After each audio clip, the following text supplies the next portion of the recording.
Es una bendición, bendito pueblo de Dios, benditos hermanos y hermanas en Cristo Jesús, que Dios nos esté permitiendo un día más, que no hayamos muerto en alguna tragedia, en alguna maldición de las que está predestinada para los que no creen, y que Dios nos siga manteniendo tanto con la vida física y la principal, la vida espiritual. Bienaventurados los que quedamos en estos últimos tiempos con oídos espirituales y con un corazón sensible y entendible a las cosas de Dios. Yo me pongo a los pies de Cristo Jesús, bendito hermano, y de mi Señor Dios Todopoderoso, habiéndole pedido con todo mi corazón para que me permita ser un instrumento en esta hora, con todo temor reverente, no por que Dios me permita dar la palabra todos los días, lo hago monótonamente o como con una costumbre, no. Cada que yo voy a empezar una bendita palabra de enseñanza, yo lo hago con todo temor reverente, pidiéndole a Dios que me permita su revelación y también viniendo con una conciencia tranquila delante de Dios, bendito hermano y bendita hermana, para que pueda ser utilizado y para que dé un fruto a los que son mansos, a los que son humildes, a los que creen. Así que yo le he pedido a Dios por todos los suscriptores, por todos los seguidores, por todos los que daban un seguimiento y ya no lo dan, para que Dios los humille y los traiga de regreso a sus pies y no se pierdan. Yo he pedido por todos los que están en México, Estados Unidos, en España, en Ecuador, en Perú, en Colombia, en Chile, en Puerto Rico y en todo lugar donde Dios permita, a los poquitos que quedamos con la mano, sea uno, sean 4, sean 5, sean los que sean. Lo importante es que en estos últimos tiempos, los que creemos, tengamos las bendiciones de Dios. Así, bendito pueblo de Dios, ya ahorita como veo que no pasa de 4, yo voy a empezar a dejar de repetir, que comparta las buenas nuevas de salvación por este medio, puesto que ya ustedes lo saben, estos 4. Así que continuemos, bendito hermano y bendita hermana, con la enseñanza número 7 de la primera epístola a los tesalonicenses, capítulo 4. Vamos a empezar el versículo 2. Vuelvo a repetir, primera de Tesalonicenses, capítulo 4, versículo 2. Ayer, como remembranza, vimos en el 4.1 que Pablo en esta epístola exhortaba, y hoy la palabra es viva para nosotros, ya no es para los tesalonicenses. Recordemos, ellos están ya dormidos, la palabra está viva, la palabra que Dios dejó es para todas las generaciones, el día de hoy, de los que quedamos firmes, y exhorta, ¿verdad?, que de la manera en donde hay una verdadera iglesia, en donde hay santidad, en donde están en la cruz, en donde tienen el fruto de Dios, en donde tienen el pacto como obispos, y nosotros lo podemos ver, que los imiten, que aprendan, que hagan como los que están enseñando, como conviene. ¿Por qué nos conviene? Porque de esta manera tenemos todas las riquezas y la esperanza de allá arriba, de conducirnos agradando a Dios. Dice en el versículo 2, porque ya saben qué instrucciones les dimos por el Señor. Instrucciones. Fíjense todos los simbolismos que Dios utiliza para profundizar esta enseñanza. Hermano y hermana, alguna vez me preguntaban, y yo pregunto, ¿verdad? Claro, son ejemplos, son simbolismos. ¿Cómo meterías 5 elefantes vivos?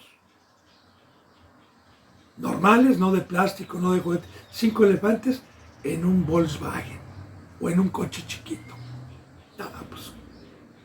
Bueno, ¿o cómo meterías 5 elefantes en una gelatina? Pues, y siguiendo las instrucciones, si es que hay instrucciones. De igual manera, bendito hermano y bendita hermana, nosotros somos seres creados por el Creador de los cielos y de la tierra. Y así, todo diseñador, todo creador de algo, hace un instructivo, como en una pantalla, como en un teléfono, como en un auto, está el manual, está el instructivo del propietario, para saber cómo manejar por el creador, por el que lo diseñó, y que lo que compremos, en este caso sea un coche, un teléfono, sepamos sacarle todo su rendimiento que tiene, tengamos todo el conocimiento de las funciones que tiene y sepamos cómo nos va a durar más tiempo siguiendo los consejos del único que lo creó y sabe cómo está diseñado por dentro, sabe sus componentes, sabe todo. Así de igual manera, se nos entrega un instructivo para que la garantía no la perdamos y para que nos dure ese aparato.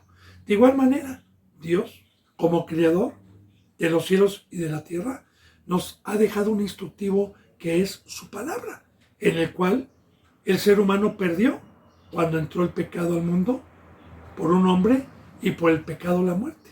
Y se separó Dios. Y perdimos ese instructivo y por naturaleza empezamos a hacer una obra engañosa por otro ser que es enemigo de Dios, que no es para lo que fuimos creados y que nos llevaba a la amargura, a un fruto en cómo está viviendo la gente. Un fruto que no es el fruto de Dios. Pero bendito y alabado sea Dios, que Él se acordó de nosotros y que proféticamente todas las promesas que hizo de salvación vino por medio de Jesús a entregarnos a los humildes, a entregarnos a los que fuimos llamados, a los que creímos en la locura de la cruz, esta bendita palabra que también se llama instructivo, para conocer por qué me hizo Dios, para qué me diseñó, por qué me puso en el planeta Tierra, para saber todas estas cosas. Así que Pablo ya había a los tesalonicenses enseñado el instructivo, ya los tesalonicenses tenían tanto entendimiento y tanta comprensión que estaban haciendo para lo que fueron creados. Estaban en una obra de amor. Entonces, todavía les faltaba llegar a la estatura del varón perfecto. Todavía les tocaba practicar el amor para llegar al tamaño de Cristo Jesús y de Pablo. Por eso dice, ¿verdad? Porque ya saben qué instrucciones les dimos por el Señor. Dice, pues la voluntad de Dios es vuestra santificación, que se aparten de fornicación. Y efectivamente, el instructivo, que es la bendita palabra de Dios, esta bendita enseñanza, me enseñó que Dios me había creado para ser mi dueño, que Dios me había creado y que el dueño de todas las vidas era Dios y que voluntariamente yo tenía que decidir consagrarme, porque la palabra santificar es una consagración a Dios.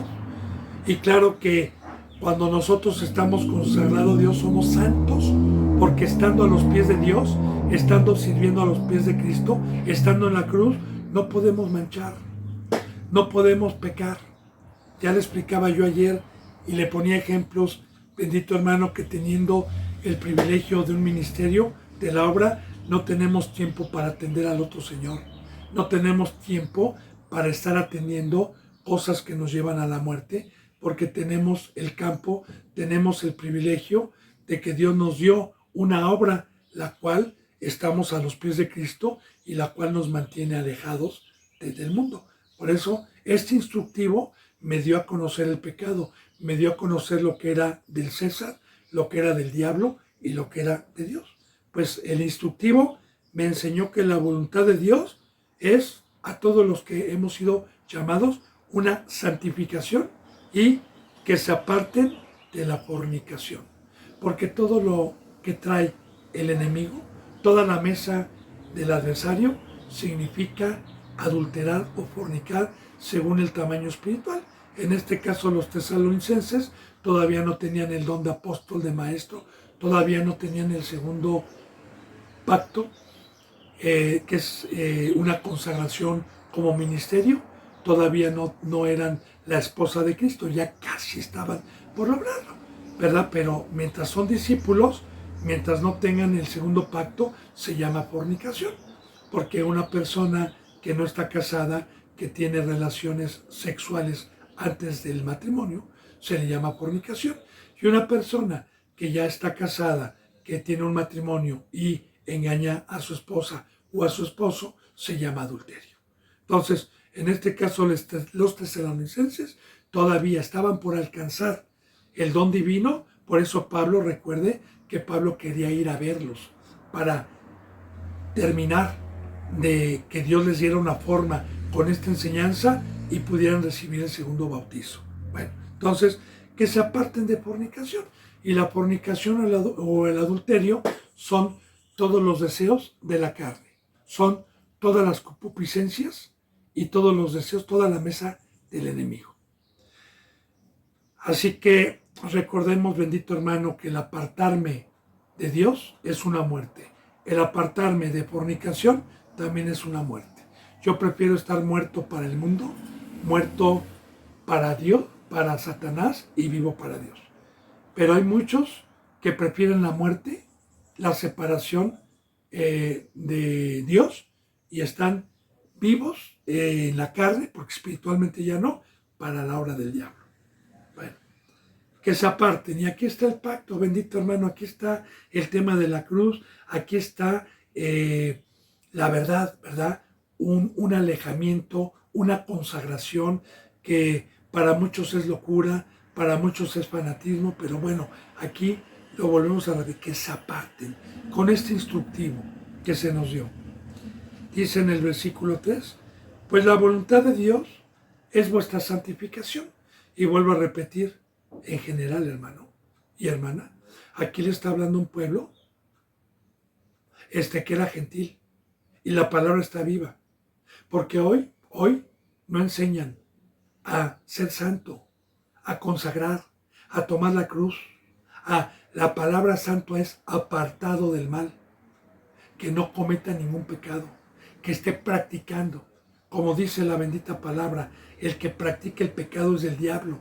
Primera de Juan 3, 8 al 10. Así puede leerlo. El que practica el pecado es del diablo. Para esto apareció el Hijo de Dios, para deshacer las obras del diablo. Primera de Juan 5, 18 y 19. Dice así, el que ha nacido de Dios, el maligno no le toca. El que ha nacido de Dios no peca y el maligno no le toca. Entonces, esta es la fe, este es el poder que recibimos. Esto es lo que no entiende la mayoría de los cristianos, que por amar las tinieblas y por dejarse rascar el oído, no entendieron que Cristo Jesús murió para mandarnos un fuego, para mandarnos un poder, para mandarnos a Dios, y que el mismo Dios quemara los deseos de la carne por fe y nos apartara, no por obras, sino por fe, nos apartara de todo lo que la carne por naturaleza busca. Y eso no lo entienden, que este pacto es de una entrega total, es estar a los pies de Cristo, es no tocar nada que me vuelva o que me manche mi vestido de novia. O sea, ahí está, ahora esa es la voluntad de Dios, así lo hizo Dios, para con nosotros, Y este está el pacto, bendito hermano y bendita hermana. Entonces,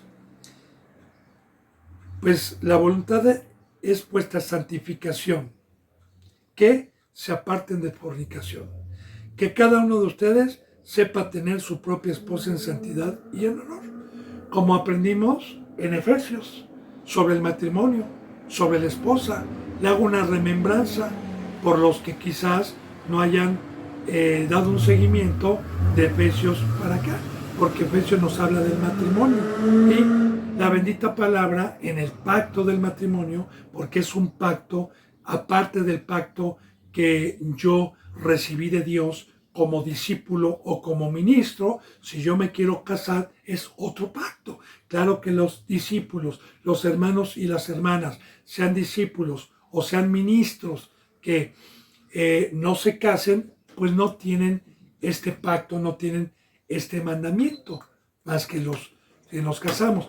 Y el pacto del matrimonio, el pedimento de Dios para los maridos es que como Cristo Jesús amó a la iglesia y se entregó por ella para santificarla y presentarla el día del juicio como una esposa sin mancha, y que mi pastor, mi sumo sacerdote, mi esposo, trabaja todos los días y me sustenta con su palabra y me cuida como ovejita, de igual manera los maridos tenemos ese mandamiento, que así como Cristo Jesús amó a la iglesia, los que tenemos esposa,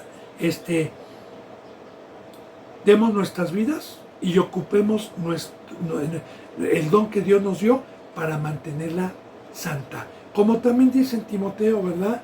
El obispo debe de ser casado una sola vez y debe de saber gobernar su casa, o sea, su esposa y sus hijos.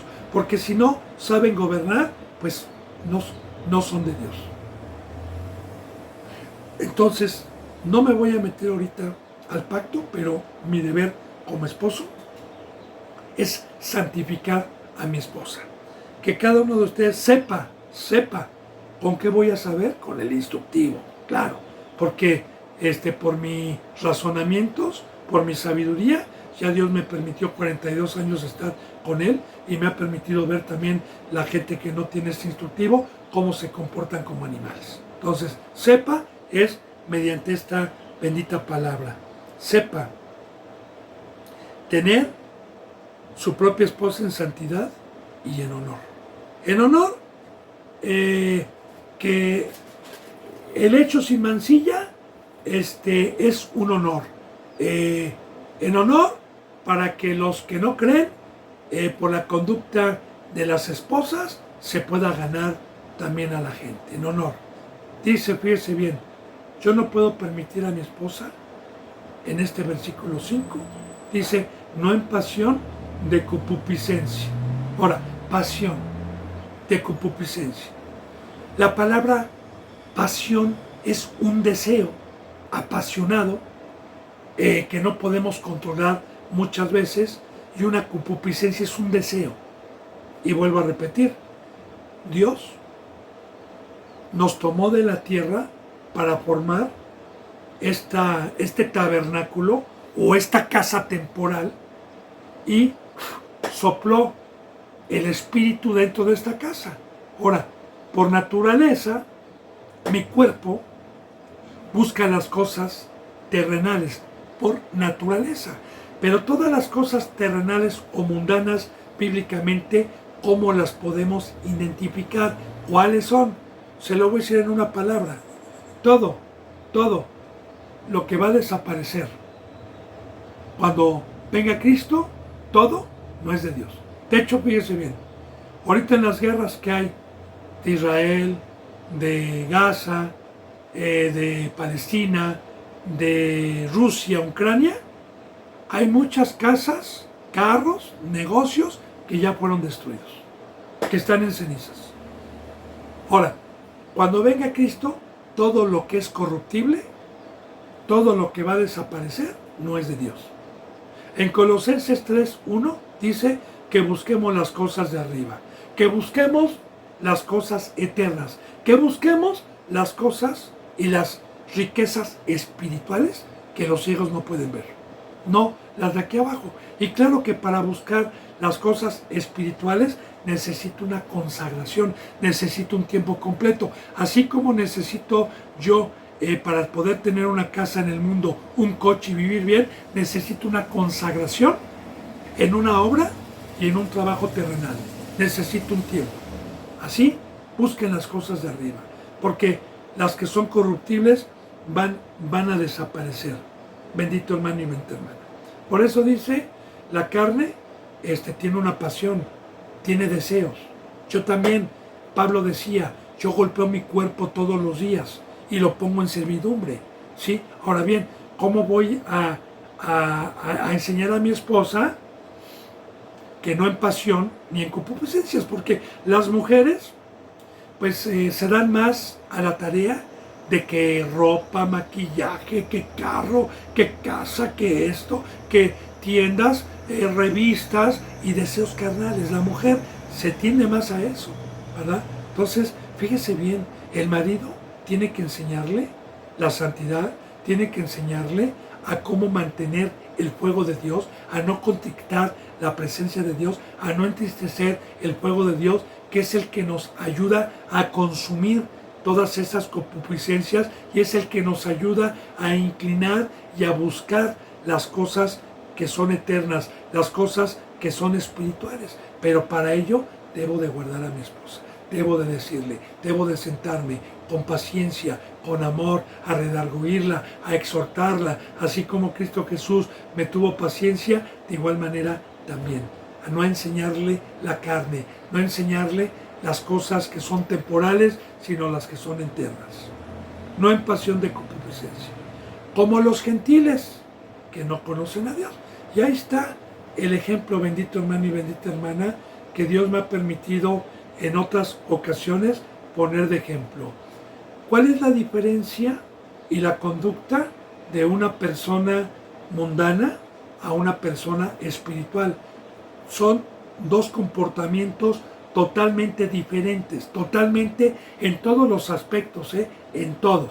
Por decir, un falso cristiano llamado gentil, porque en el momento que pierde por el pecado la presencia de Dios se vuelve incircunciso, y cualquier otra persona del mundo que no conoce a Dios, se levantan los lunes a trabajar, los martes a trabajar, los miércoles a trabajar, llevan a sus hijos a las escuelas si están casados, llegan los fines de semana y buscan una diversión, buscan una compañía con la familia, buscan salir de día de campo, buscan un restaurante, buscan. Nosotros, lunes, entregados a Dios, consagrados a Dios, martes consagrados a Dios. Para nosotros no hay sábado, no hay domingo, no hay vacaciones, no hay reposo, no hay el estar visitando, el estar yendo de vacaciones.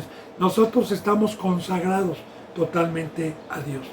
Eso es la diferencia. Por eso la bendita palabra de Dios nos dice que el árbol se conoce por su fruto.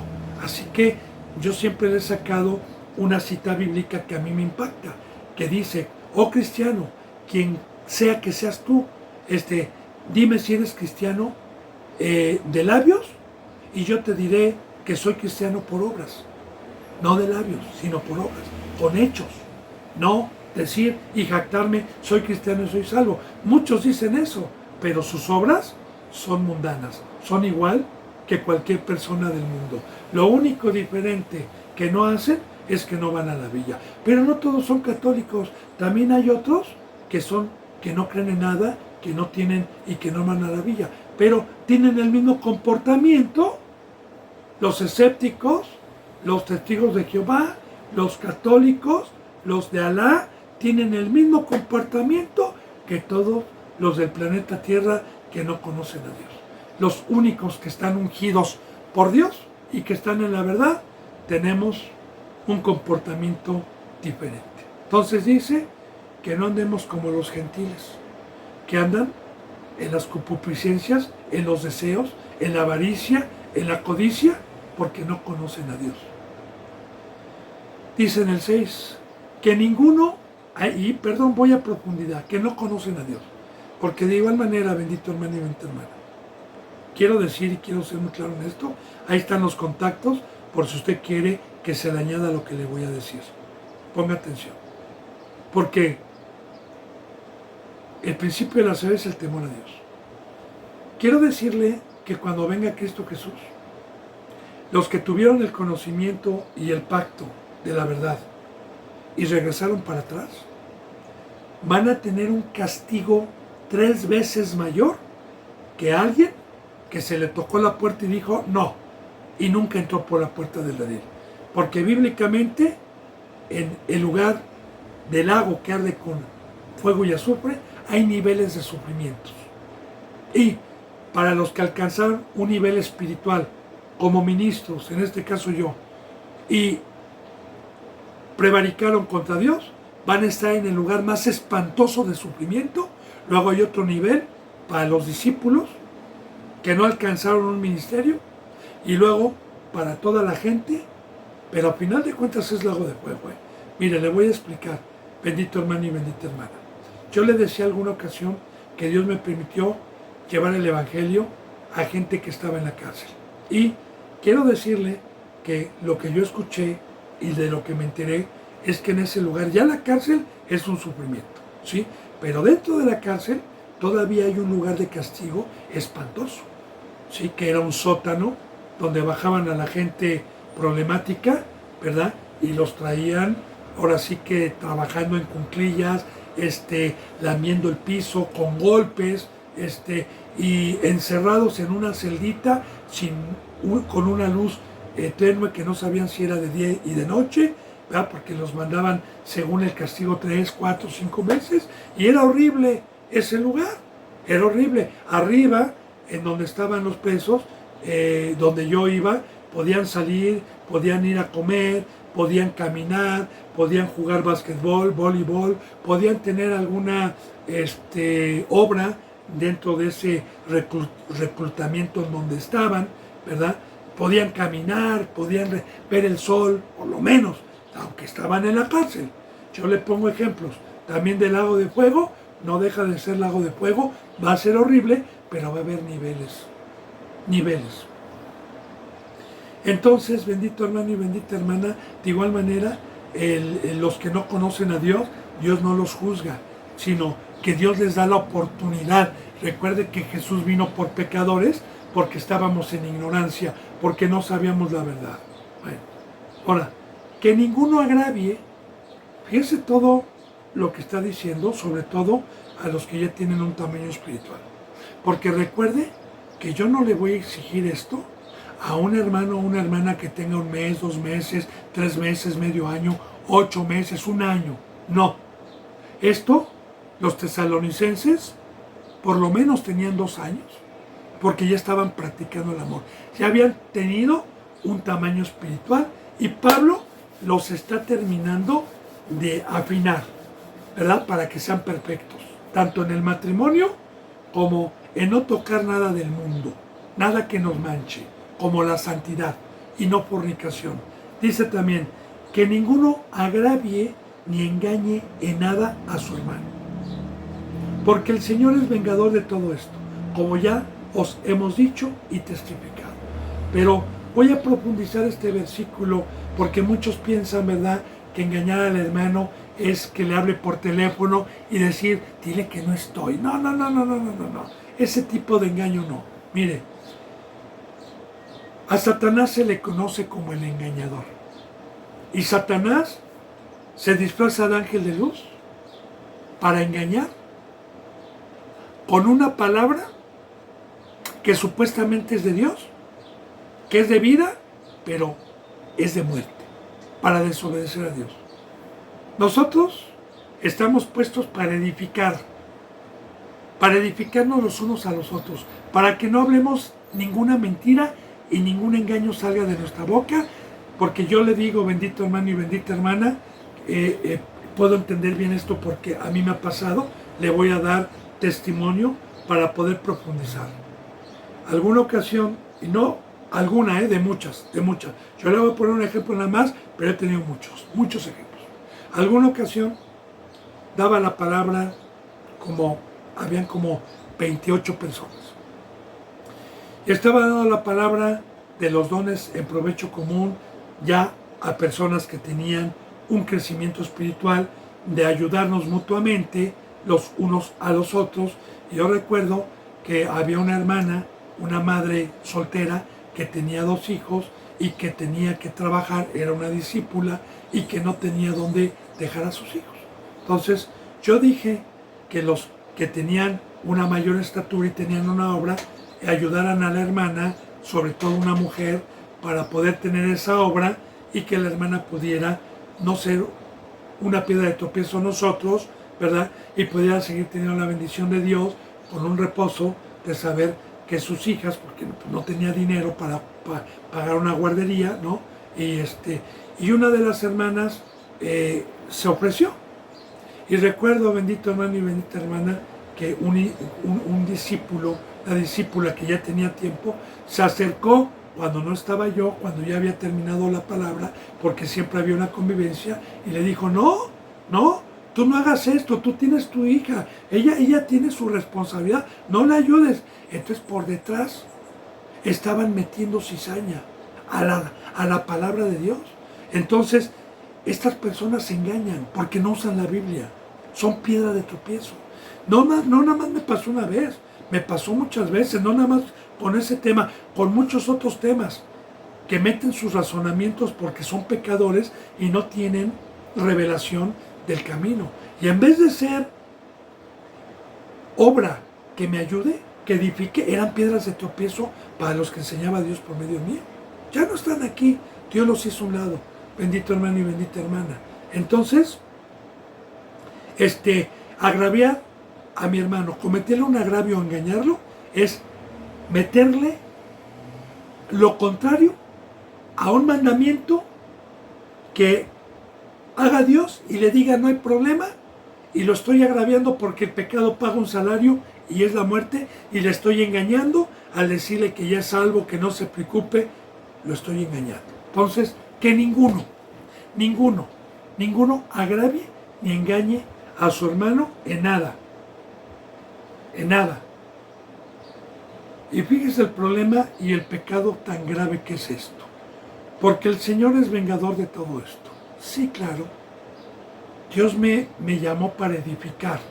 Dios me llamó para hacer luz. Dios me llamó para poner mi don, no para ser piedra de tropiezo.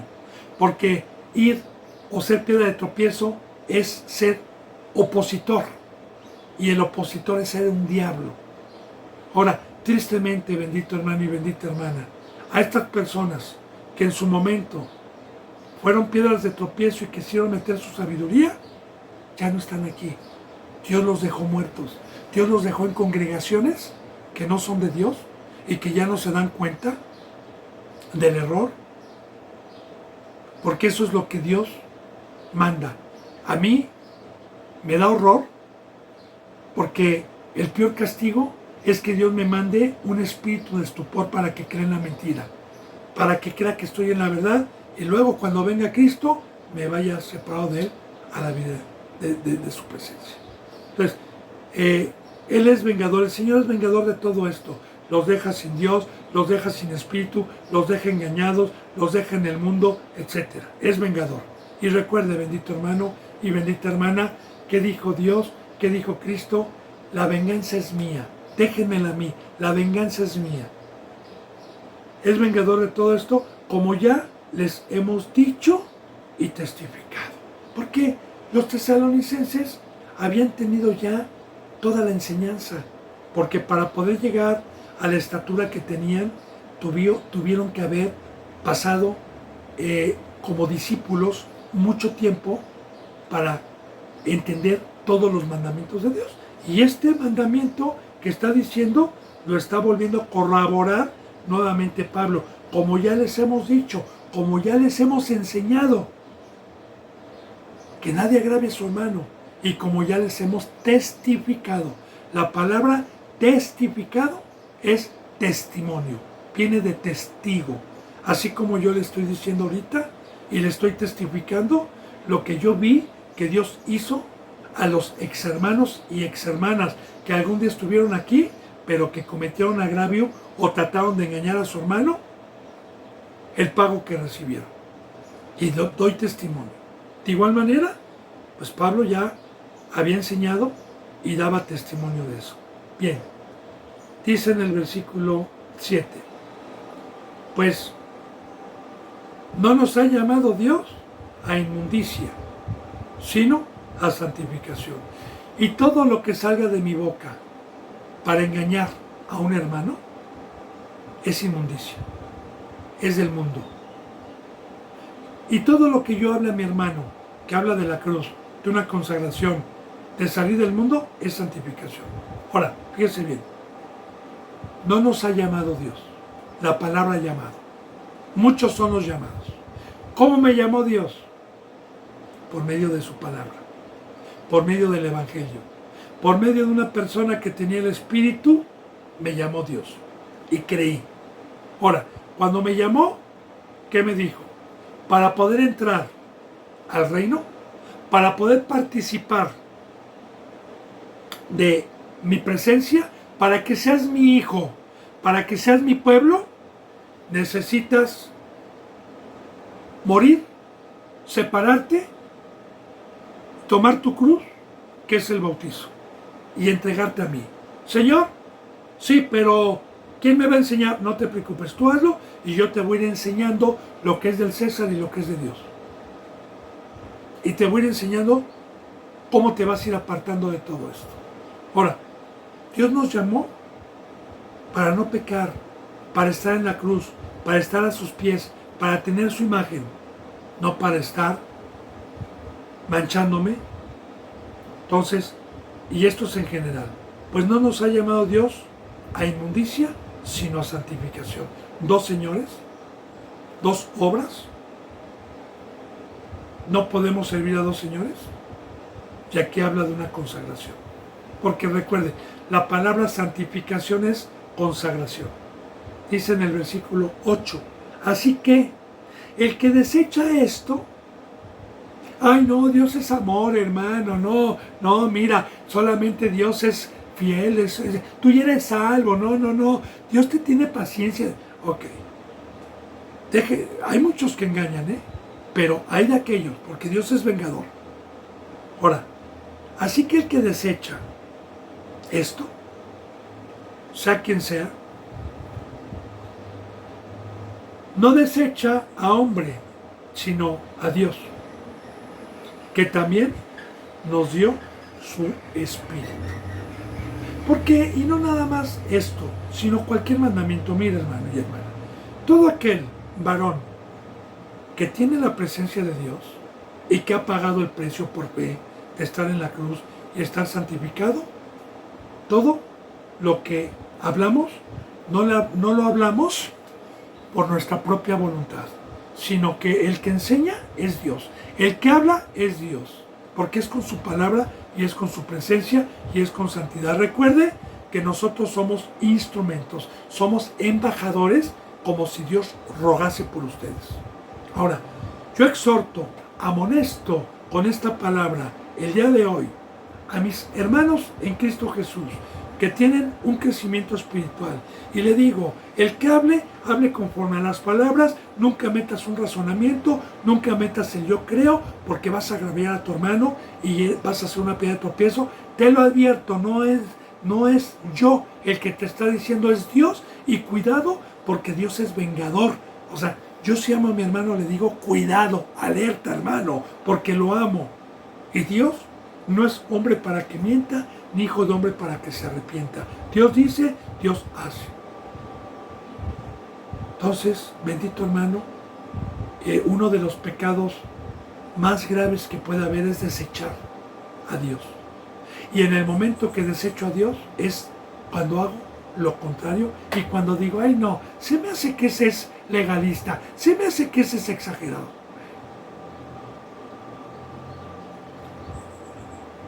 Así que el que desecha esto, no desecha a hombre, sino a Dios, que también nos dio su Espíritu. Aquí está, también nos dio su Espíritu. Dice, pero acerca, hermanos, del amor fraternal, no tienen necesidad que les escriba, porque ustedes mismos habéis aprendido de Dios que se amen unos a los otros. Bueno, sobre el amor fraternal, ¿a quién le voy a enseñar sobre el amor fraternal? ¿Y qué es el amor fraternal? Le voy a enseñar a alguien que todavía no lo practique, a un discípulo que está muriendo al mundo, que está en las manos del alfarero. Pero como le dije, ellos ya tenían un crecimiento, porque en enseñanzas pasadas vimos que ellos ya estaban en una obra de amor en Macedonia, en Acaya, dando sus vidas, dando enseñanza, como Cristo Jesús lo hizo. Entonces, yo le digo, a una persona que no sabe manejar, tiene necesidad de que le enseñe, pero una persona que ya aprendió a manejar y que yo veo que ya está manejando todos los días, ya no tiene necesidad. Ahora, Dios nos habló para el amor fraternal. La fraternidad es con los que hemos entrado por la puerta del redil, por los que somos pueblo de Dios, por los que somos hijos de Dios. Esa es la fraternidad, la familia que es espiritual. Y recuerde que ya vimos, bendito hermano y bendita hermana, que Dios nos ha repartido diferentes dones para estar unánimes, poniéndolos en provecho común. Le voy a dar un ejemplo para que podamos entender, con parábolas. Vamos a suponer que usted siembra maíz. Otro hermano siembra avena. Otro hermano es carnicero. Otro hermano tiene vacas para hacer queso y leche. Otro hermano se dedica a la crianza de las gallinas, de los huevos y del pollo. Otro hermano se dedica a pescar. Otro hermano se dedica a los productos de la sal, de los condimentos, etc.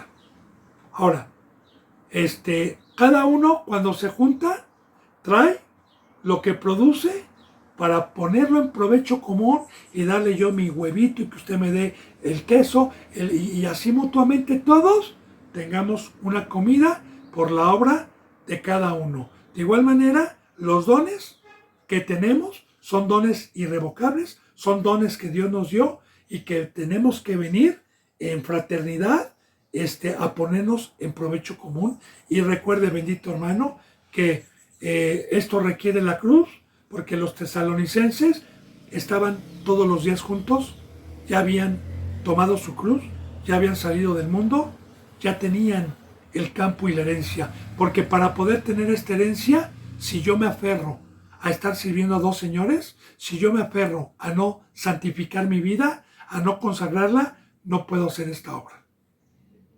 Y la haré como muchos que están engañados, pero que por su fruto no aman. Así que la fraternidad es una familia, es un cuerpo, es estar todos los días juntos para estar apacentando al rebaño. Entonces dice, estos ya estaban practicando, por eso les decía, pero y el amor, recuerde, bendito hermano y bendita hermana, que es dar la vida por alguien. Como dijo Cristo, y no hay mayor amor que que uno ponga la vida por sus hermanos. Ahora, por eso dice, pero acerca del amor fraternal, que nos debemos de poner nuestros dones en provecho común, no tiene necesidad de que les escriba o de que les enseñe. ¿Por qué? Porque ustedes mismos habéis aprendido de Dios que se amen unos a otros, porque al estar practicando esto, ya habían aprendido por medio del Espíritu Santo, que es un pacto y que es un vicio, que es una necesidad que yo tengo todos los días para el gozo, para crecimiento, para fortaleza, para no desmayar. Porque mi vicio y mi necesidad es el amor. El amor es el tema principal de toda la Biblia, porque Dios es amor. Y el amor es dar la vida, el amor es ser luz, el amor es dar a los que tenemos la canasta llena de peces y de pan, al hambriento, al sediento, al que viene, al que necesita, dar por gracia lo que recibimos por gracia cuando hemos alcanzado, vuelvo a repetir, una estatura espiritual, al año y medio, 2 años. Si es que verdaderamente fue obediente, porque hay cristianos engañados que tienen 8, 10, 12, 15 años y que ni siquiera aman, ni siquiera están en una congregación juntos. Pero bueno, que se amen los unos a los otros y que no lo dejen de hacer, porque ellos ya lo estaban haciendo.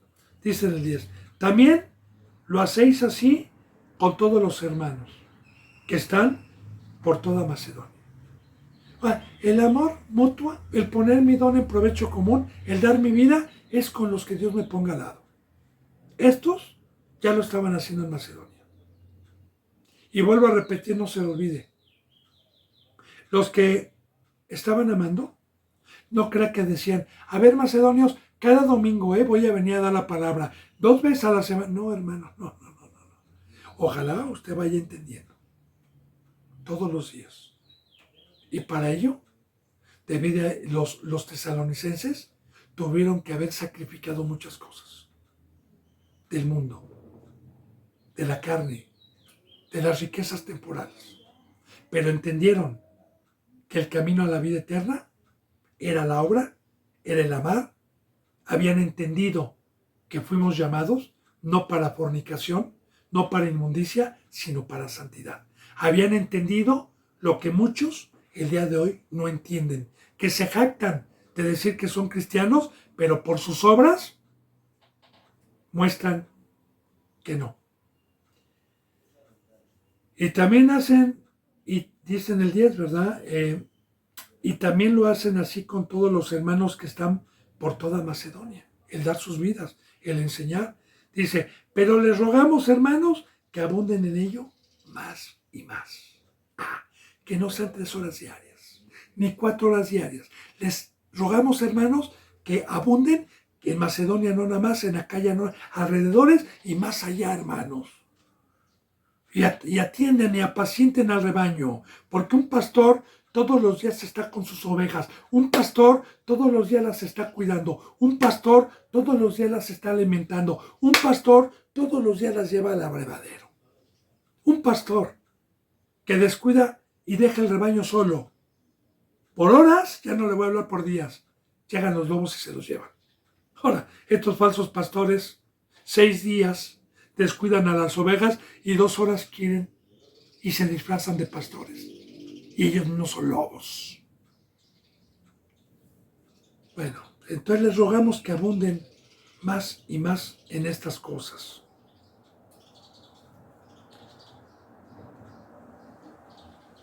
Dice en el versículo 11, y que procuren tener tranquilidad y ocuparnos en vuestros negocios y trabajar con vuestras manos de la manera que les hemos mandado. Ahora, yo le he dicho, mientras no se alcance un nivel espiritual, una consagración llamada por Dios, no por nosotros, hermanos. Cuando Dios ya ve un corazón preparado, ellos estaban practicando, ya habían dejado muchas cosas, pero principalmente el negocio principal en el que se ocupó Cristo Jesús, que le habló negocio, fue en la salvación.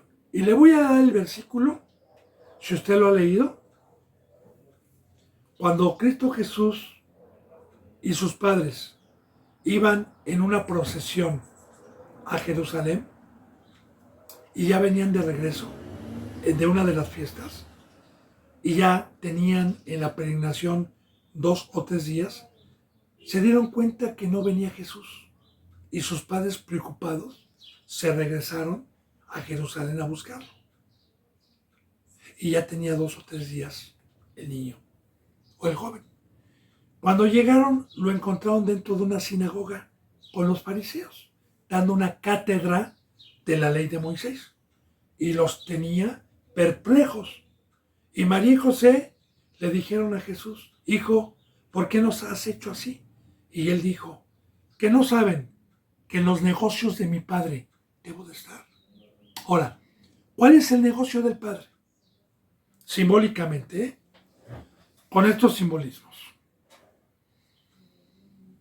Dios me dio un talento o 10 talentos de oro al hacerme puro, al hacerme santo.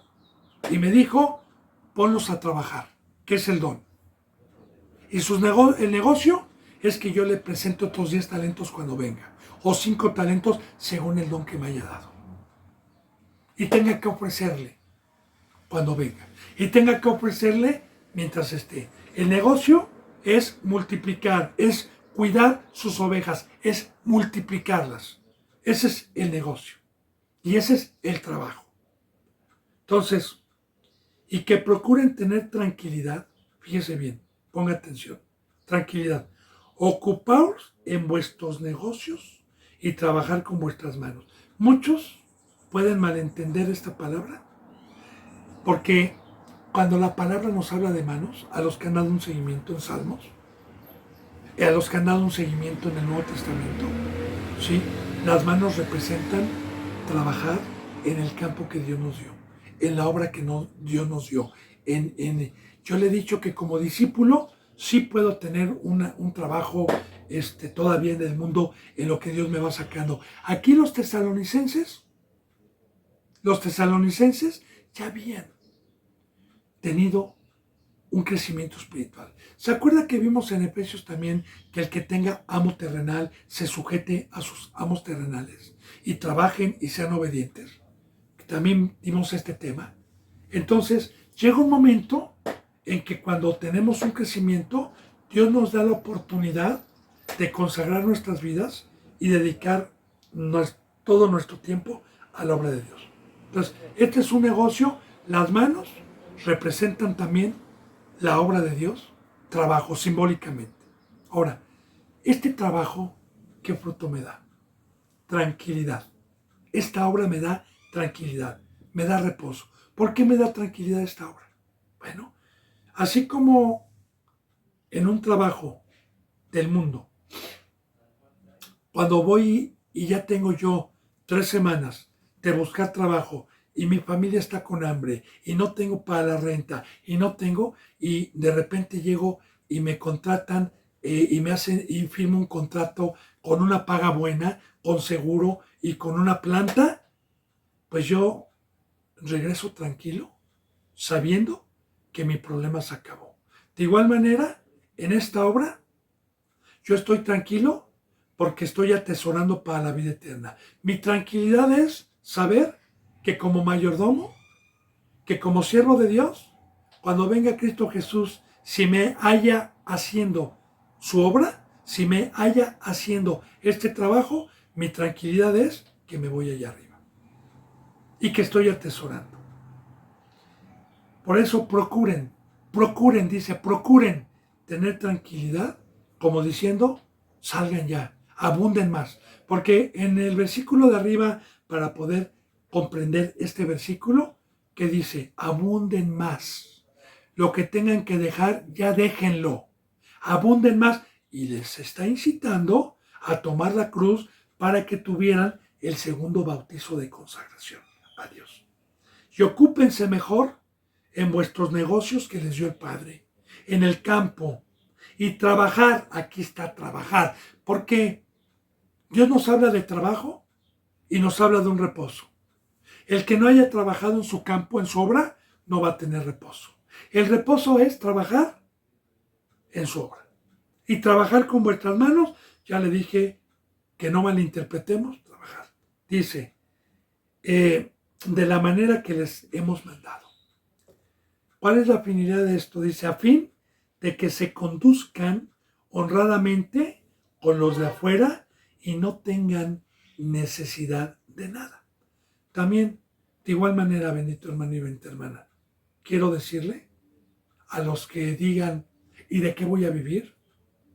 Quiero decirle que todo aquel que consagra su vida y que deja todo, este Dios nos dice, no te preocupes por el que vas a comer, no te preocupes por el que vas a vestir, no te afanes, no hagas como los gentiles, sal de ellos, que no ves a las aves del cielo, que no trillan, y el Padre que está les da de comer, que no ves a las flores cómo se visten con su hermosura, y que ni Salomón se pudo vestir como una de ellas, y yo no les podré dar. Dice, no se afanen, no hagan como ellos, consagren sus vidas y condúzcanse con ejemplo, condúzcanse honradamente, porque también podemos nosotros comprender que el trabajar en el mundo es honradamente el tener un dinero con el sudor de mi frente, pero aquí más honrado es trabajar en la obra de Dios y que yo sea un digno de mi salario, que no sea un obrero fraudulento, porque Dios, aunque no haya diezmos, Aunque la gente sea desobediente, porque yo le digo, ya en estos tiempos de apostasía, a mí, con los diezmos, no me alcanzaría ni para una semana. Así se lo digo. A los gastos que se requieren aquí, con mi hija, con etcétera. Entonces, Dios no desampara, hermano y hermana. Yo me conduzco en esta obra, trabajo en esta obra y yo recibo por este trabajo honrado de Dios un salario, tanto espiritual como físico. Dice, a fin de que construyan honradamente para con los de afuera. Para los que todavía no están en la cruz, para los que todavía no están con el segundo bautizo, para los que son discípulos, para que seamos ejemplo y no tengan necesidad de nada. ¿Por qué? Vamos a ver más adelante que dice que el que no trabaja en nada no coma, que el perezoso no coma, físicamente, ¿eh? Pero de igual manera Dios, al que trabaja en su obra, no tiene ni necesidad ni de alimento espiritual, ni de alimento del cuerpo humano, ni de vestimenta interior, ni de vestimenta exterior. No tenemos necesidad de nada cuando estamos consagrados a Dios. Y esto era lo que Pablo incitaba, que abundaran más y más. Y ya le dije, para abundar más y más hay que sacrificar la otra obra y hay que venirnos a esta obra que tiene un mucho mejor pago espiritual que la otra. La otra tiene un mucho mejor pago en las cosas corruptibles y en los pasatiempos, pero esta tiene un pago de conformarnos con el vestir y con el comer, pero tiene un pago espiritual bastante abundante de Dios para los que trabajan con sus manos. Dice, tampoco queremos, hermanos, que ignoren acerca de los que duermen, para que no se entristezcan como los otros que no tienen esperanza. Esto también, bendito hermano y bendita hermana, es una enseñanza la cual a mí me ha traído dos frutos, uno de tranquilidad y otro de mortificación. Le explico. Los que fueron llamados y guardaron el pacto y fueron fieles y santificaron sus vidas y amaron a Dios y no se desviaron ni a la izquierda ni a la derecha y Dios les permitió parar el corazón en cualquier situación, sea por dar el evangelio, sea por una edad, sea como Esteban que fue apedrado, etcétera, como sea. No mueren, no mueren, duermen, duermen, porque los que se les para el corazón y fueron impíos o inicuos, están muertos y van a una segunda muerte. Pero los que permanecimos en la verdad, dormimos. Y en aquel entonces mataban a muchos hermanos y hermanas por el evangelio. Entonces, si había tristeza, claro que había tristeza. Pero fíjese cómo dice Dios. Tampoco queremos, hermanos, que ignoren acerca de los que duermen. Y fíjese bien, ninguno está en el lago de fuego ni están allá arriba. Están durmiendo en los sepulcros, durmiendo. Y dormir, bendito hermano, es en la noche. Van a ser despertados cuando venga Cristo Jesús. De los sepulcros, como vamos a ver también en Segunda de Tesalonicenses, vamos a profundizar más esto acerca del arrebatamiento, acerca de esto. Dice, tampoco queremos, hermanos, que ignoren acerca de los que duermen, para que no se entristezcan como los otros que no tienen esperanza. Sí, yo recuerdo, bendito hermano y bendita hermana, cuando era católico y había una muerte, cómo gritaban, cómo se querían echar con el padre, con el hijo, con la persona que estaba, ¡ay! Se ponían como locos. Y había una tristeza profunda. No los podía consolar nada. Pero nosotros sí podemos entristecernos, pero no de gran manera, porque sabemos, bendito hermano y bendita hermana, que ellos están dormidos y que algún día Dios nos va a resucitar y que vamos a estar eternamente con ellos. Mire, mi padre está dormido. Fue una persona un poco dura, pero al final de cuentas, en la misericordia de Dios, tocó su corazón. Mi padre falleció de 90 años. Cuando falleció, pues tengo familia que se desmoronó, que lloró, que no querían ver ni su ropa, no querían ver sus objetos. De hecho, yo me los quedé todos porque nadie los quiso. Y también en el lugar de que habitó un papá, un departamento, pues fui el único que fui a recoger todas sus cosas porque nadie quería. ¿Por qué, bendito hermano y bendita hermana? Porque gracias a Dios sé que mi papá no está muerto. Sé que mi padre está dormido, que no lo voy a ver en unos años. Y que si yo logro mantenerme firme, que si yo logro terminar con la mano de Dios, algún día vamos a estar eternamente y allá no se va a experimentar la muerte.